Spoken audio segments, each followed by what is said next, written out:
குழந்தைகளுக்கான இலவச இருதய மருத்துவ ஆலோசனை முகாம் ஆகஸ்ட் 2 வரை கோவை KMCH மருத்துவமனையில் நடைபெறுகிறது. முன்பதிவிற்கு 8754887568.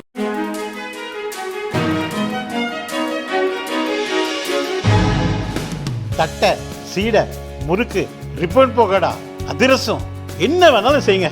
ஒரே ஒரு 5 லிட்டர் இதய மந்த்ரா கடல் எண்ணெய் பேக் ஒரு மாசம் முழுசுக்கும் அத்தனை சமையலும் முடிச்சு விடலாம். இதய மந்த்ரா.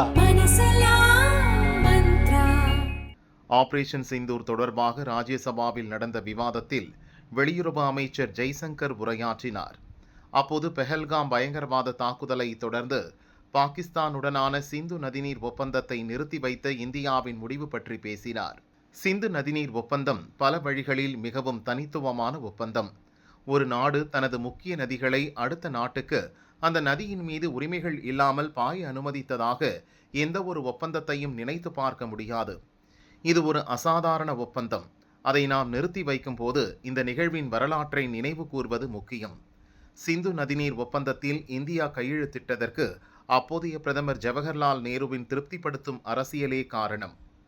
பாகிஸ்தானின் பஞ்சாப் நலனுக்காக இந்த ஒப்பந்தத்தை செய்வதாக கூறினார். பாகிஸ்தான் மீது நேருவுக்கு இருந்த அக்கறை இந்தியாவின் காஷ்மீர், பஞ்சாப், ராஜஸ்தான், குஜராத் விவசாயிகள் மீது இல்லாமல் போனது. இந்த ஒப்பந்தம் நல்லெண்ணம் மற்றும் நாட்டின் அடையாளம் என்று நேரு கூறினார். ஆனால் நமக்கு கிடைத்தது பயங்கரவாதமும் வெறுப்பும் தான். நேரு செய்த தவறை திருத்த முடியாது, எதுவும் செய்ய முடியாது என்றுதான் 60 ஆண்டுகளாக நமக்கு சொல்லப்பட்டது. ஆனால் அதை சரி செய்ய முடியும் என்பதை பிரதமர் மோடியின் அரசு காட்டியிருக்கிறது. 370வது சட்டப்பிரிவு திருத்தப்பட்டது. சிந்து நதிநீர் ஒப்பந்தமும் திருத்தப்படுகிறது.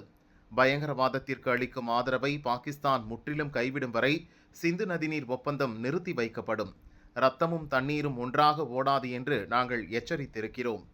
இந்தியா குறித்த உலகின் பார்வை இப்போது மாறியிருக்கிறது. பயங்கரவாதத்தை இந்தியா ஒருபோதும் பொறுத்து கொள்ளாது என்பதை புரிந்து கொண்டுள்ளது.